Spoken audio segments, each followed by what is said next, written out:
45. Bismillahirrahmanirrahim. Assalamualaikum warahmatullahi wabarakatuh.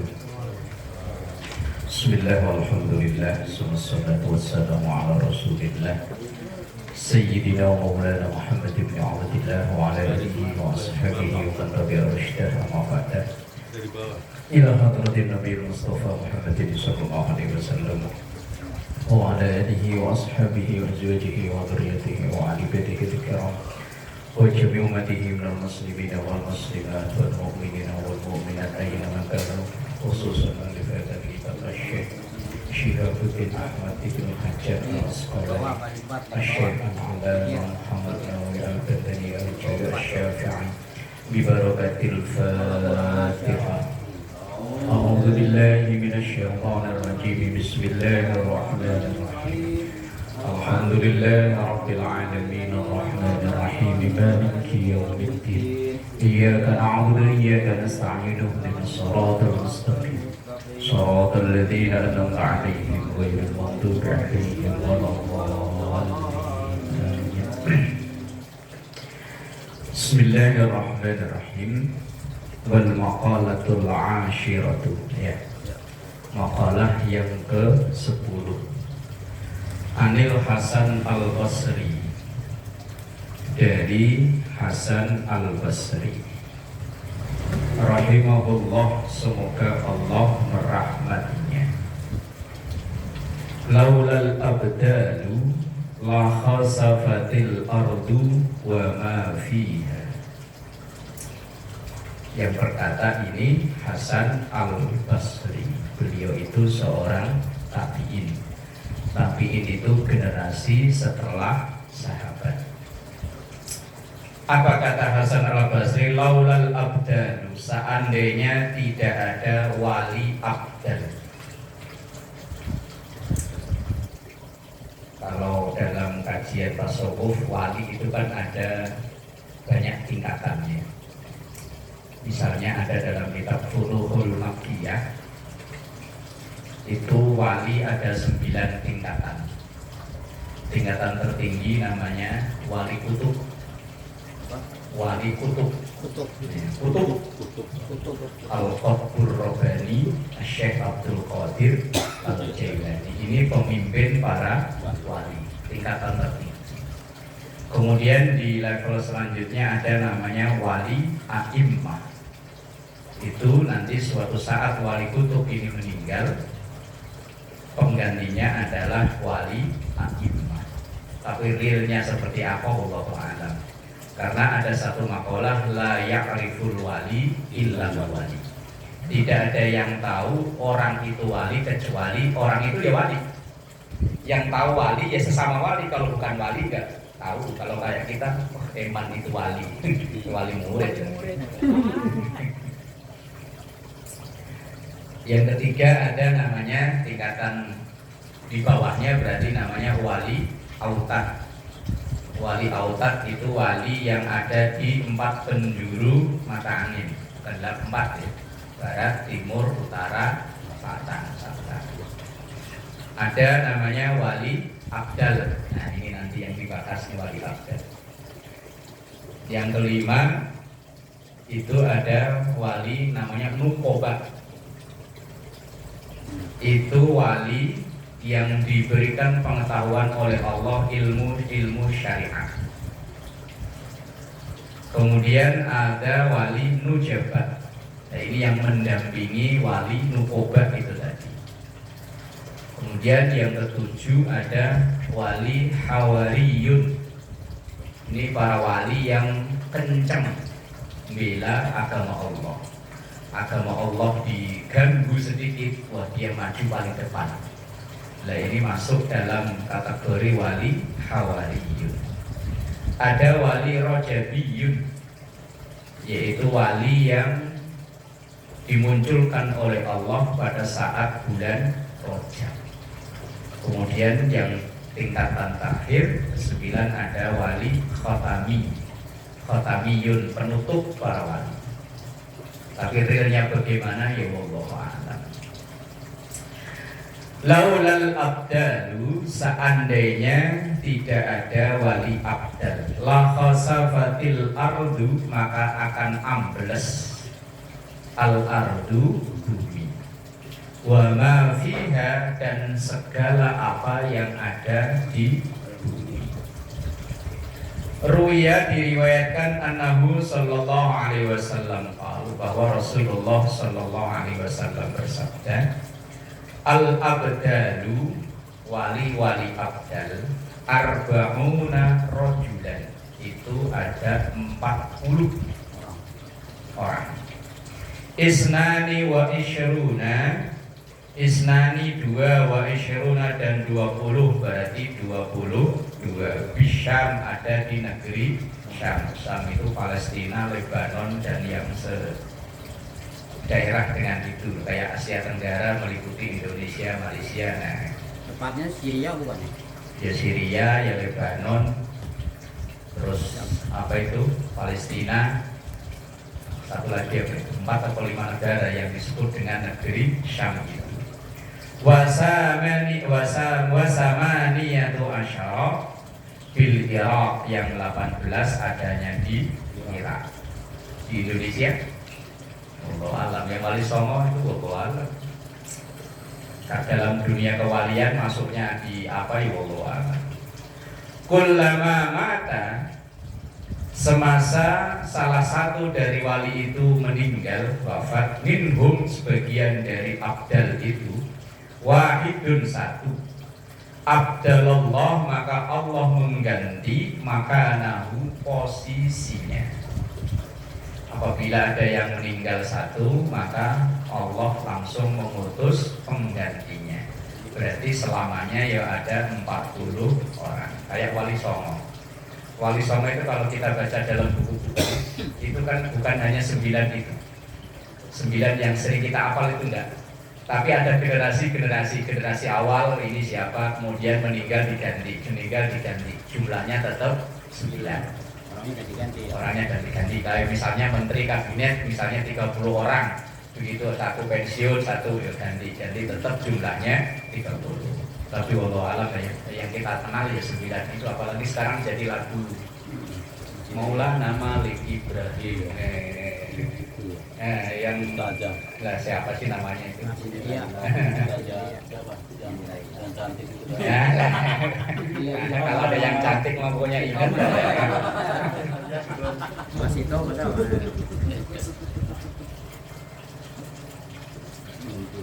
Fa'idha ja'al amru, fa'idha ja'a, maka ketika datang al-amru, urusan ini maksudnya kiamat. Kubidu, maka diangkat atau dicabut atau diwafatkan kulluhum, semuanya. Apabila 40 orang wali abdal ini diwafatkan oleh Allah, ya wis, fa inda dzalika, maka ketika kondisi itu taqumus sa'atu, terjadilah kiamat.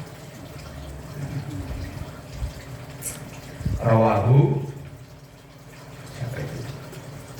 Al-Hakim, hadis yang diriwayatkan oleh Imam Al-Hakim. Itu wali abdal yang jumlahnya 40. Kalau satu wafat maka langsung diganti dengan yang lain, dan kemudian ketika 40-nya ini diambil oleh Allah, maka kiamat selesai.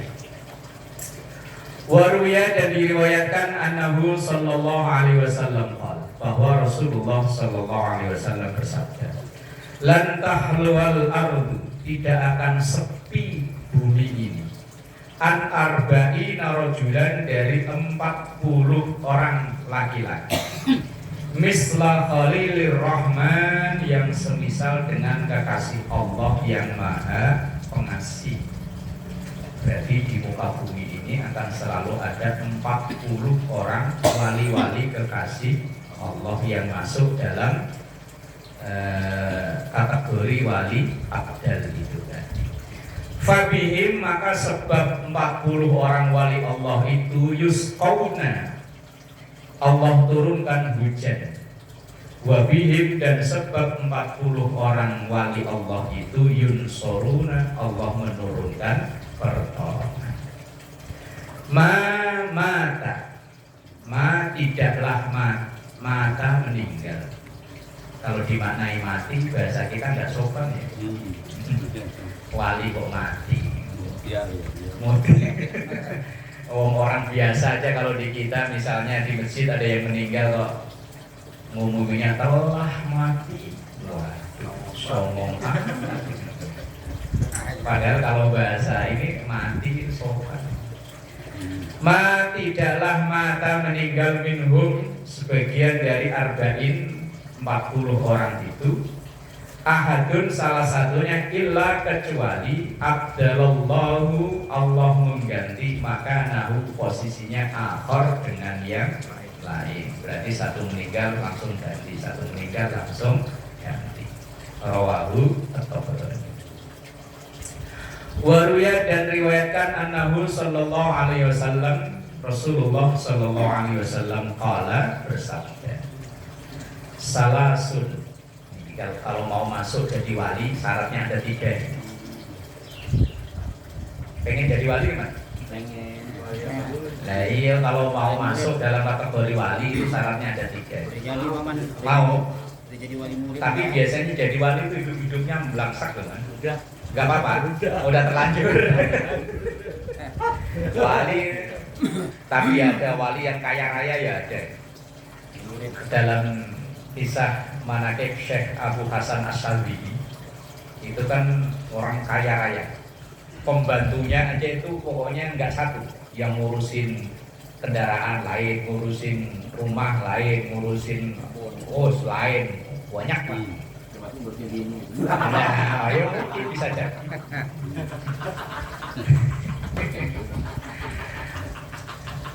Salasun ada 3 man siapapun kunna yang ada fihi di dalam orang tersebut fahuwa minal abdal maka ia termasuk dalam wali abdal. Kalau 3 kategori ini ada dalam orang tersebut maka orang tersebut masuk dalam kategori wali abdal. Oh, jadi ada peluang kita daftar ya. Bisa nih. Yang pertama ar-ridho bil qadha, orang yang rela setuju. Rela itu kan setuju ya. Bil qadha dengan ketentuan Allah, sedikit pun nggak pernah protes. Ayo dong. Kita kan protes terus. Kita ini selalu protes loh. Dikasih badan gemuk ya protes ya. Badan kok segini. Mau berdiri aja abot, kasih badan kurus yo protes, badan kok tipis nih kena angin yo. Ada orang bersin melentelah. Ada orang bersin nih melentelah. Kasih badan pendek yo protes, badan kok cuma segini, ini ngambil jambu nggak bisa. Badan tinggi yo protes lagi, badan kok panjang begini, bikin seragam ngabisin bahan ini mah. Protes. Ya, masuk rumah mentok mulu. Lah orang yang ada salah satunya ar-ridho itu kan bahasa Arab ya, bahasa kitanya setuju. Bil qadha dengan segala ketentuan Allah, nggak pernah protes dengan ketentuan Allah. Ini bukan orang sembarangan masalahnya, orang yang bisa terima qadha ketentuan Allah. Aduh, panas banget. Nah, dikasih panas protes, dikasih hujan terus. Motor baru dicuci malah hujan. Protes lagi. Gimana mau jadi wali kalau begini ceritanya? Udah diukur, udah dikasih gambar, batal. Ya bukan wali. Protesmu. Wali itu enggak orang yang enggak pernah protes dan enggak kagetan. Yes, biasa. Ayo udah dulu juga closing. Lah. Oh, udah janjian, udah ini, walah enggak datang. Wah, wes bukan wali cuman. Wali itu nggak boleh protes. Udah ngabisin modal beli rokok, beli bensin ke sono kemari nggak closing. Barang rusak gitu lah. Iya.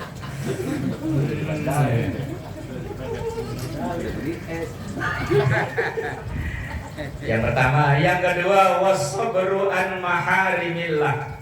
Sabar dalam menjauhi apa yang diharamkan oleh Allah. Ini bukan perkara berat. Perkara haram kalau kita nggak pernah bersinggungan atau perkara haram itu nggak ganggu kepentingan kita ninggalin enteng. Tapi kalau perkara haram itu bersinggungan dengan urusan kita, abot. Ayo, misalnya bandar togel tiba-tiba berhenti dari togel kan ya abot. Perkara haram yang menjadi lumbung rizkinya dia, lumbung pangannya dia, kok untuk ditinggal kan ya abot. Apalagi perkara haram yang ya hobi, angel. Kemudian yang ketiga wal ghadabu fi dzatillah, dan dia marah kalau itu berurusan dengan Allah dan agama Allah. Kalau dengan dirinya dia dihina kayak apa, dibully kayak apa, ya pokoknya nyengir aja. Kalau perlu ayo lebih ada yang lebih tajam lagi ya. Itu calon wali itu kalau dibully gitu tuh. Ayo ada yang lebih sadis lagi enggak? Calon wali. Tapi yang pertama itu yang abot tuh ar-ridho bil qada. Orang yang ridho rela setuju dengan apa yang semua ketentuan Allah. Dan tiga itu kalau ada dalam diri seseorang, wah itu kandidat jadi wali abdal. Kira-kira bisa masuk nggak ya? Yang pertama itu yang abot ya. Rela kodok, setuju dengan semua yang ada, setuju, nggak pernah protes. Nah, ini ampun ya. Kita itu enaknya protes mulu ya. Jalan buat tahun-tahunan nggak dibantu, benerin gimana? Katanya dana desa per tahun 1 M jalan begini. Akhirnya lurahnya dituduh. Lurah gimana sih? Rawahu Ibnu Adi, yang diriwayatkan oleh Ibnu Adi. Walau salihun, dan seandainya tidak ada orang soleh. Definisi soleh itu al-qaimuna bima alaihim min huquqillahi wa huquqil ibadi. Itu definisi soleh. Soleh itu artinya al-qaimuna, orang yang menepati, menegakkan bima alaihim, dengan apapun pada mereka, min huquqillah, hak-hak Allah, wa huquqil ibadi, dan hak-hak sesama hamba. Artinya orang soleh itu yang hablum minallah baik, hablum minannas juga baik. Nah, itu yang disebut dengan soleh. Kalau syair dulu kan aran soleh bagus atine bisa raman ora iso kan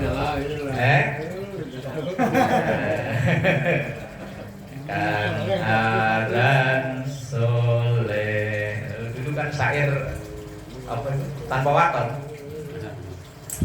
Bagus atine, orang soleh itu yang hatinya baik, hubungan dengan Allah ataupun hubungan dengan sesama manusia. Walau lasalihun, dan seandainya lah tidak ada orang-orang soleh, lahalakat tolihun, maka akan rusak, hancurlah orang-orang tolih. Kalau soleh itu artinya baik, kalau tolih itu artinya kurang ajar. Sot pakai sot, solih itu artinya orang baik. Kalau orang tolih itu orang kurang ajar. Ai al-fasiduna, artinya mereka akan semua rusak bi'ityanil ma'asi, dengan kemaksiatan. Ada kan hadis qudsi ya. Qudsi. Kalaulah seandainya di muka bumi ini sudah tidak ada bayi yang sedang netek susu, tidak ada orang sepuh, orang tua yang bangun tengah malam tahajud bermunajat kepada Allah, maka akan aku luluh lantahkan bumi. Ini hadis qudsi, karena saking banyaknya maksiat. Jadi ternyata yang menunda kemarahan Allah itu masih adanya bayi-bayi yang nyusu. Maka biar nunda kemarahan Allah, anak tambah lagi. Ayo. Kemudian banyaknya orang-orang yang sudah lanjut yang terus bangun tengah malam tahajud bermunajat memohon ampunan Allah. Itu yang menunda kemarahan Allah. Ini orang-orang saleh. Walau lal ulama, dan seandainya lah tidak ada ulama ahli ilmu, lasaran nas, maka akan jadilah manusia kulluhum, ya semuanya, kalbahaim, seperti binatang. Kalau nggak ada ulama, maka ya manusia itu kayak binatang, nggak kenal ilmu, nggak kenal adab. Wong adab itu bersumber dari ilmu. Maka kadang dahulukan adab sebelum ilmu. Ya ilmu dulu. Orang mengetahui adab itu kan dengan ilmu. Lah kalau sudah dimiliki dua-duanya, nah itu kan adab. Qala Abu Lais, berkatalah Imam Abu Lais, man, siapapun jalasa yang duduk-duduk inda alim, di majelisnya orang berilmu, walam yakdir, dan ia tidak mampu ala hifdzi syai'in, untuk menghafal sesuatu minal ilmi, dari ilmu pengetahuan. Wes pokoknya asal datang mau ngaji, mau paham nggak paham, kan begitu maksudnya kan ya. Orang yang duduk di majelis ilmu, sementara orang itu walam yakdir, gak mampu ala hifdzi syai'in, untuk menghafal sesuatu minal ilmi, dari ilmu. Jadi pokoknya yang penting asal lagi sholat isya, makan, zakat. Paham gak paham, wis urusan nomor 76 itu. Ya pokoknya datang sini bikin kopi, kalau ada ketawa-ketawa, kalau ada makanan dimakan. Wes pulang ditanyain, Pak tadi ngaji apa? Boh. Ada YouTube-nya. Tonton aja YouTube-nya. Yang penting datang ngopi, kalau ada makanan makan, kalau ada yang dibully ya dibully, wes lah. Hasilnya apa? Pak Mbok. Ketawanya tentu paling pas banget. Canda. Iya. Ya seandainya pulang dari sini ditanyain istrinya ngaji apa Pak? Wah, tadi ada yang traktir somai. Banyak wali-wali dah. Lah, makanya kayaknya itulah. Wah. Wali-wali apa ya? Ini kata Imam Abu Lais, walaupun kayak begitu itu, makanya emak-emak itu datang ngaji, pokoknya yang penting jamnya ngaji, pulang ditanya ngaji apa Pak? Wah, ini ada snack kotak nih, isinya tuh apa, risol kayak apa kayak. Oh nasibnya ya sama sama kita kok ya. Lah iya. Lah itu Imam Abu Lais katanya, man jalasa inda alimin walam yaqdir ala hifdzi syai'in minal ilmi. Orang yang mau datang ke majelis ilmu, walaupun ia nggak bisa ngambil manfaat atau nggak bisa ngapal apa-apa dari ngajinya itu, lah maka orang itu memperoleh sab'a karomatin, 7 macam karomah. Keramat. Karomah itu kalau bahasa kita keramat. 1, kan ada 7 itu kata Abu Lais. Yang pertama, fadlul muta'allimin, dia akan memperoleh fadilahnya orang yang belajar. Nah, orang belajar itu kalau ada salah diampuni. Maklum wong masih belajar. Kan sering saya contohkan, orang naik mobil, kok mobilnya di atasnya itu ada tulisannya latihan, ada tulisannya belajar. Di tikungan kok nyenggol, yang disenggol nggak marah ini. Udah buka kaca, udah siap tuh marah, begitu melihat mobil atasan ada tulisannya latihan. Coba kalau nggak ada latihan, wah, bisa kebun binatang di absen itu dari ujung ke ujung. Bisa jalanan macet gara-gara itu.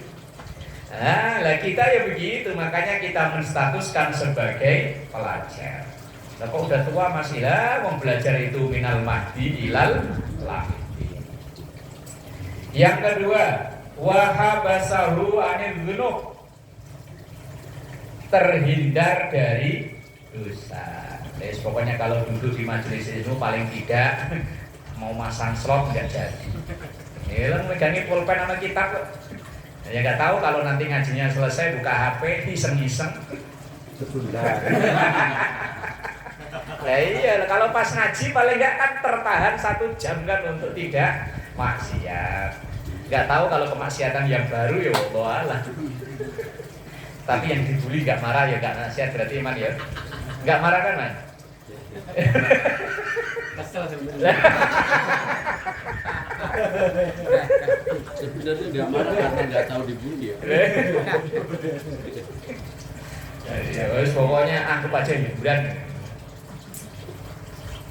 Yang kedua, wa nuzulir rahmati alaihi hala khuruji min baitihi. 3. Ya 3. Di kitab enggak ada angkanya sih ya. Yang ketiga, wa nuzulir rahmati alaihi hala khuruji min baitihi.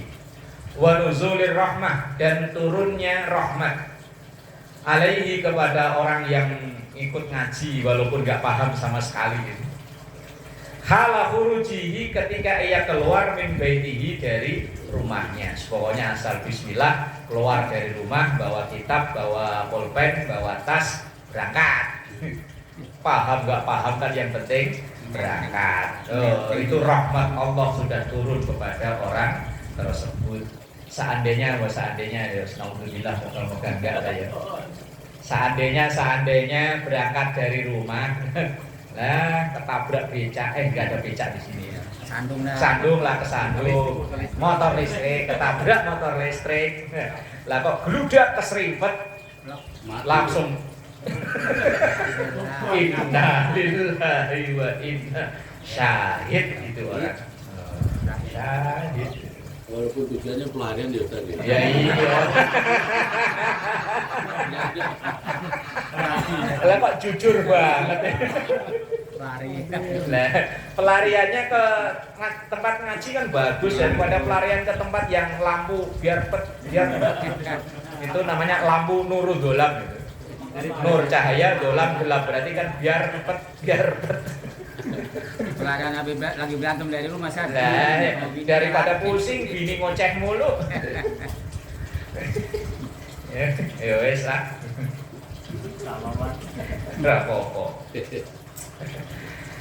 Kemudian wa idza nazalatir rahmah, ketika turun rahmat itu ala ahlil halaqah, kepada orang-orang yang ahli di majelis ilmu, yang hobi ngaji. Halaqah itu artinya lingkaran. Makanya orang ngaji kan yang melingkar begini kan ya. Ngaji yang sesuai dengan dulu Rasulullah itu ngajinya melingkar. Namanya makanya sebutnya halaqah. Maka yang mendekati ajaran Rasulullah itu sebetulnya kayak jamaah tabligh. Iya. Mendekat dengan Rasul. Kalau dulu para sahabat itu duduk di bawahnya Rasulullah, kayak jamaah tabligh. Nah kalau kita kalau ngaji malah jauh-jauhan. Pokoknya masanya macam kalau di Al-Muhajirin masjidnya agak kecil ya. Saya itu ada ngajar masjidnya gede. Itu orangnya jauh. Aduh ini ngomongnya saya madep kemana ya. Sama-sama orang 30 Pak. Kalau tempatnya kecil kan kelihatannya banyak. Ini masjidnya gede. Sono ada satu ujung, sono ada. Ngomong sama siapa? Lah halaqah itu lingkaran, ya kayak begini ngaji. Jamaah tabligh itu sebenarnya yang mengamalkan ajaran Rasul dalam hal masalah ngaji. Halaqah mendekat, mepet dengan yang memberi materi gurunya. Wa idza nazalatir rahmah, ketika turun rahmat ala ahlil halaqah, kepada orang-orang yang ahli ngaji, khasola maka dapatlah lahu kepada orang tersebut nasibun bagian. Orang yang berangkat ngaji walaupun niatnya pelarian daripada pusing di rumah, asal dia mau duduk di situ malaikat membagikan rahmahnya orang itu ya dapat. Pokoknya biar pelarian aman pokoknya. Daripada di rumah ini nyanyi mulu.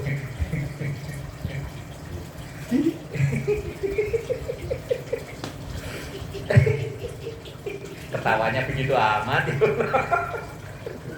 Pas aja dilepas.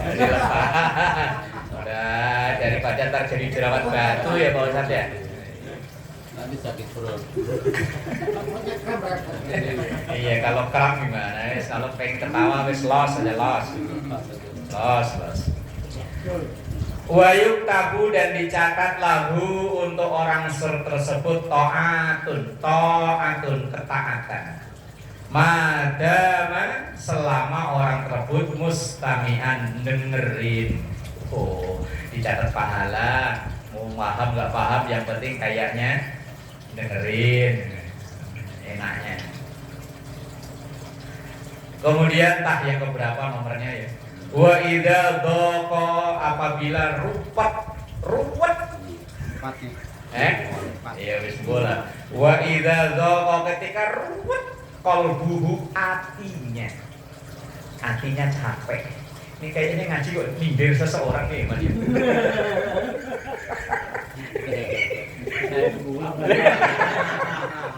Enggak gitu. Emang yang lain enggak ruwet apa ruwet sama? Emang siapa sih yang enggak ruwet? Ini Pak Haji biar kelihatannya pensiun, kerjaan sudah selesai, emang enggak ruwet Pak Haji? Oh, masih ruwet ya. Emang dikira kalau udah pensiun enggak ruwet apa? Ruwet.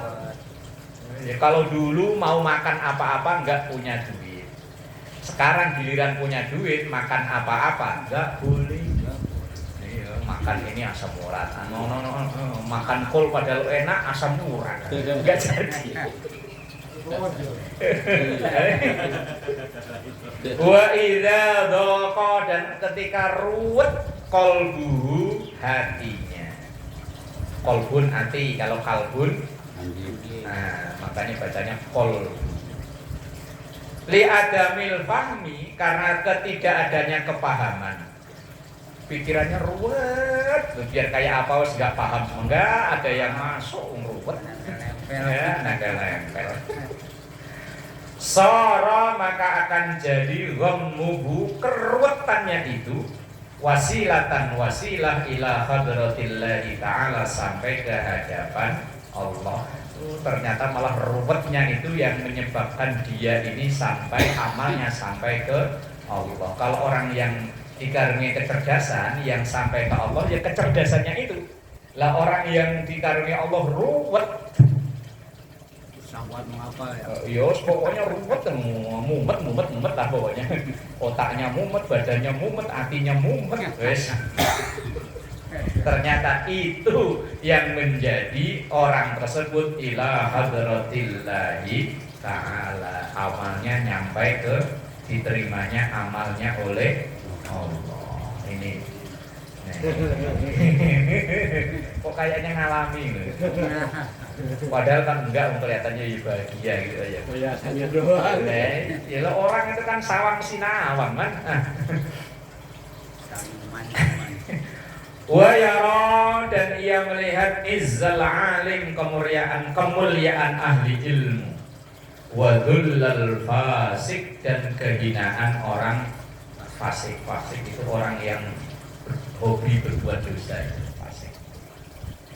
Fayamilu maka jadilah tertarik tauhu tabiatnya ilal ilmi kepada ilmu. Lama-lama kalau orang sering hadir ngaji, lama-lama hatinya senang dengan ngaji.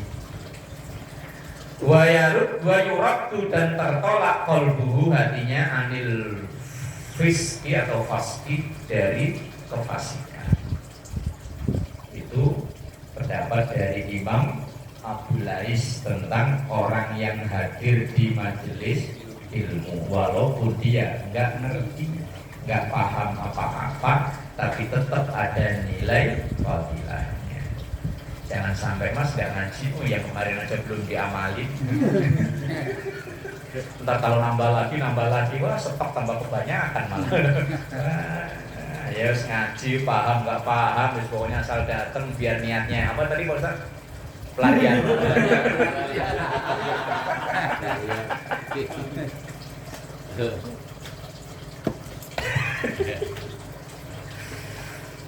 Walaula as-sultanu, dan seandainya tidak ada penguasa, sultan. Dan menjadi bahasa Indonesia. Cuman kalau sekarang sultan itu dibahasakan orang kaya raya ya. La ahlaka, maka akan menghancurkan ba'duhum sebagian mereka ba'don ke yang lain. Kalaulah tidak ada pemerintah, maka antara satu dengan yang lain akan saling menghancurkan, rusak. Bil qatli, dengan membunuh. Nah itu di situ pakai shot apa pakai dot? Yang mana? Yang ini keduanya itu. Nah, Pakai shot. wal gosok. Gosok itu mengambil barang yang bukan haknya. Curi berarti. Bukan, ya, tapi ya sebenarnya bukan nyolong, memakai barang orang, tapi tidak diambil dibawa pulang, enggak. Tanpa sepengetahuan yang punya, tanpa seizin yang punya, itu namanya gosok. Nah, ini masalah gosok nih. Kita memakai barang seseorang tanpa seizin dari yang punya atau tanpa sepengetahuan yang punya, kita pakai buat sholat, sah sholat kita, sah. Dalam ilmu fikih sah, tapi dalam ilmu tatanan lanjutannya diterima atau tidak, lah itu yang jadi permasalahan. Makanya ini yang saling sering kan sendal ya. Kita ini kan kadang kalau pakai sendal bagus kan takut sama air kan sendal ya. Iya. Pakai sepatu itu kan takut sama air, akhirnya kita pakai sendal ada yang ada di situ. Nah kalau itu tanpa seizin yang punya, namanya gosok. Sedangkan yang punya kagak tahu. Lah makanya seandainya kita nih pakai sendal, yang sendal kita kemungkinan dipakai buat orang untuk wudhu atau apa, ya wis diniatin apa? Dipakai orang amal. Biar orang yang pakai itu tidak kena hukum gosok. Pelaku gosok terbesar itu dulu anak pondok. Anak pondok apalagi bangunnya telat. Wih, nyari sarung, nyari baju, nyari peci kan ketemunya entah punya siapa. Apalagi udah diuber-uber sama keamanan. Wah, wis pokoknya nyamber yang digantungan itu punya siapa kek. Kadang yang punya masih di kamar mandi, begitu keluar, wah nyari sarungnya nggak nemu. Pelaku terbesar itu biasanya malah anak pondok. Tapi biasanya anak pondok ya wes saling mengikhlaskan, wes biar tidak terjadi gosok gitu. Nah, seandainya di bumi ini kok nggak ada pemerintahan, maka orang itu akan saling membunuh, akan saling merampas haknya. Kalau seandainya ya polisi bubarin, seandainya kalau ada motor hilang, kita lapor polisi, kata polisi, waduh sorry pak, udah bubar. Iya, ada kasus pembunuhan, lapor polisi, aduh sorry, polisinya wes bubar. Maka kepemimpinan itu sangat penting. Bahkan di masa Rasulullah SAW ketika beliau wafat, sebelum jasad beliau dimakamkan, kepemimpinan sudah ditentukan, sudah dibahas dulu.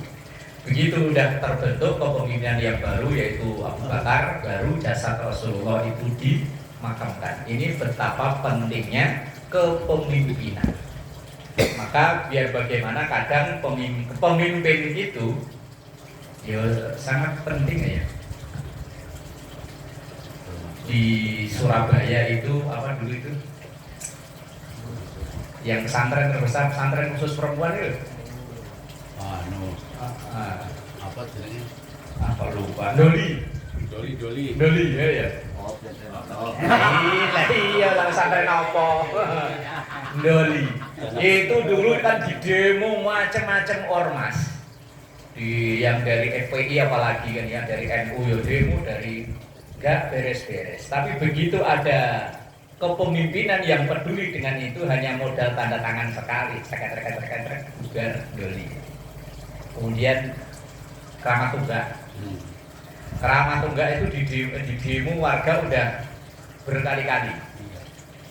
Konon katanya dulu saya sih belum datang. Karena konon katanya setiap mau demo itu pengurus-pengurus masjid itu disurati untuk ikut partisipasi demo. Tapi nggak berhasil. Tapi begitu Sutioso kalau nggak salah, Sutioso naik jadi gubernur, langsung tanda tangan, sek, bubar Ramatungga jadi Islami. Terus yang heboh dulu yang depan Ancol, eksis ya apa? Pak Yus, apa Pak Yus? Wah, tuh tanya ahlinya tuh Pak Yus. Lupa Tanya ahlinya ya. Kan berapa kali di demo itu dulu kan? Sampai dijaga ratusan polisi atau ribuan polisi, enggak kelar-kelar. Begitu gubernur peduli, tanda tangan sekali, Alexis, maka ya kepemimpinan itu penting. Maka kadang ya kita umat Islam itu ada yang anti politik. Nah kalau kita anti politik, nanti negara kita, wilayah kita dipimpin oleh orang yang nggak peduli dengan agama kita, udah tergencet kita. Maka kalau seandainya ada tokoh yang peduli dengan agama, yang maju jadi pemimpin, ya kalau kita memang sadar diri nggak berpotensi, ya dukung mereka.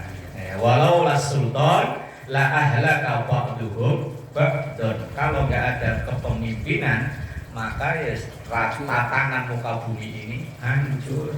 Itu contoh tadi kan contohnya ya.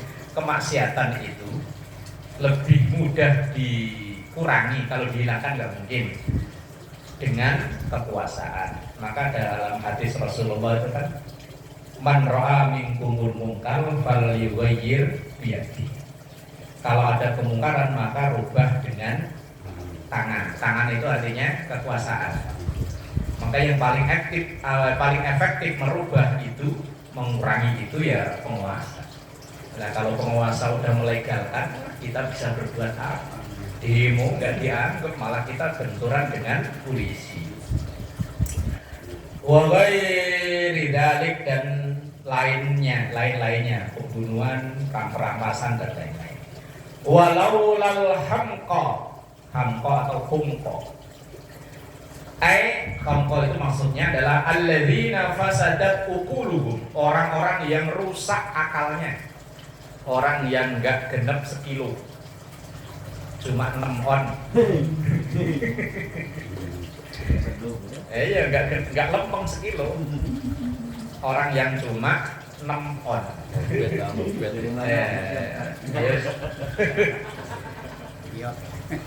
Gelarnya BA, bocor halus.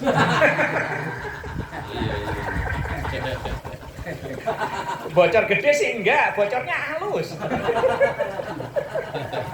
Lama kempesnya. Lama kempesnya Pak Haji.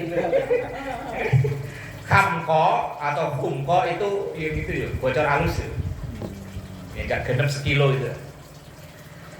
Laharu berarti dunia, maka sepi dunia. Maka di mana-mana orang seperti itu kadang itu malah perannya, bukan perannya ya.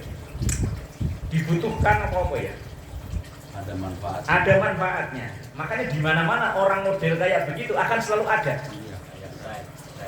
Iya, pokoknya di mana-mana orang yang model kurang dari sekilo, yang BA tadi itu bocor halus, di mana-mana ada, karena keberadaan mereka itu ya untuk ngerame-ngeramein dunia. Lah itu walau lal humqa ay alladzina fasadat uquluhum la kharubatid dunya ay la fasadatil biladi wal manazil, akan rusaklah negara dan rumah-rumah, penghuni apa itu tempat tinggal. Maka orang-orang model kayak begitu itu ya diperlukan kadang. Kalau semuanya orang di satu perumahan itu kok orang pinter semua, wah kacau. Kalau ada pagar rusak yang betulin siapa? Baik, yang mau jadi security siapa? Dan seandainya itu yang tinggal di sini nih bos-bos semua, ya mana ya? Nah, iya, kejar. Yang mau ngejar siapa?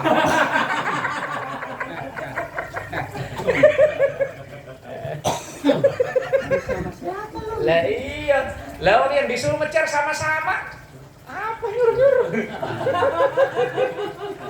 Lah maka orang yang kadang dianggap di bawah itu yuk perlu kadang dicari-cari yuk. Orang yang banyak duit misalnya rumahnya gentengnya bocor, yang dicari siapa? Iya Lalu.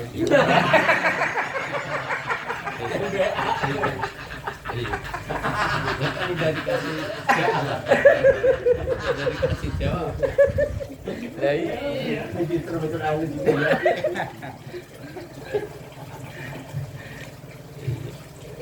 Kemarin apa kapan tuh saya dengar ceramahnya Anwar Zahid. Kadang seandainya ada orang punya anak 5 atau 4, kalau semuanya pinter, wah itu alamat orang tua bakal sengsara. Tapi kalau ada satu yang goblok, alamat bahagia itu orang tua. Lah kok bisa? Seandainya biasanya anak kalau pinter itu akan misah dari orang tuanya. Pergi. Lah anak yang nggak begitu pinter, udah di rumah aja nungguin maknya sakit yang jagain dia, maknya kemana-mana yang nganterin dia. Anak yang pinter, mungkin ada di Amerika, paling cuma ngirim WA doang. Mak, gimana kabarnya, Mak? Iya. Makanya kadang dalam satu rumah itu ada satu anak yang berbeda dengan saudaranya. Itu memang kehendak Allah untuk ngurusi emaknya itu tadi. Iya ya. Makanya laulahum qa laharubatid dunya. Maka kadang ada orang yang dianggap kurang, itu malah justru yang meramaikan dunia persilatan lah pokoknya.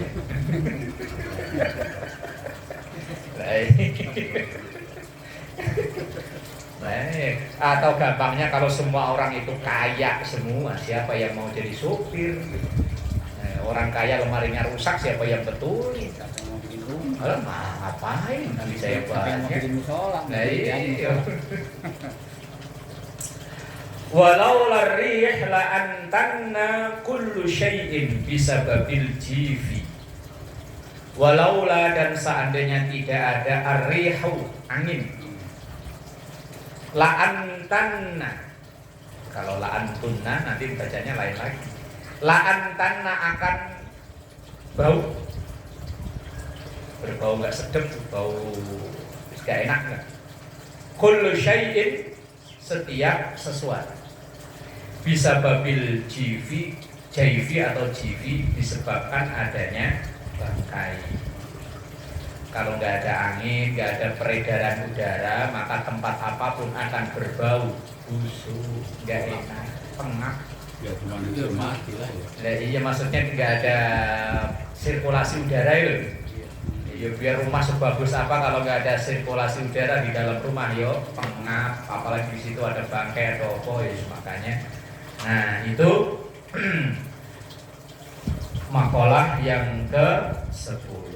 Wal maqalatul hadiyah asyarah wallahu a'lam bis